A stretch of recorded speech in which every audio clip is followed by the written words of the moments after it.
அப்படின்னு introduce yourself. I'm Sahana from Tirupur. I'm currently pursuing BE Mechatronics third year. சரி, இப்போ நம்ம என்ன பார்க்க போறோம்?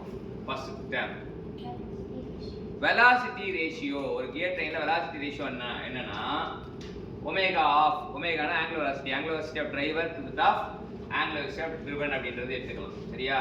driver by driven அதான் வந்து velocity ratio அப்படின்றது. that is also equal to n1 by n2 t2 by t1 எடுத்துக்கலாம். அடுத்து train value. train value என்ன? Omega driven by omega driver. So train அப்படின்னு வரும்போது driven வந்து மேலே வரணும். train வரும்போது driven வந்து மேலே வரணும். எப்படி நம்ம ஞாபகம் வச்சுக்கிறது? ட்ரெயின்ல வந்து கடைசி லெட்டர் என்ன? n. ட்ரெயின்ல drivenல n.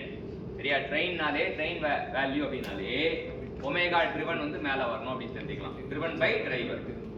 ஸோ வந்து velocity ratio என்ன சொல்லிட்டாங்க? ட்ரெயின் வேல்யூ என்ன? Omega driven by omega driver n2 by n1 இல்ல t1 by t2 இன்வெர்ஸ் பண்ணணும். இப்போ ட்ரெயின் வேல்யூக்கும் velocity ratioக்கும் என்ன relation? train value equal to inverse of velocity ratio. இதான் வந்து क्वेश्चन கேட்டிருக்காங்க. நம்ம only ஃபார்முலா மட்டும் பார்த்து படிச்சிருக்கோம். train value first velocity ratio. velocity என்ன ரேஷியோனா omega of driver by omega of driven. train value னா Omega driven by omega driver. அடுத்து train value equal to inverse of இந்த மூணு கத்து கொடுத்தா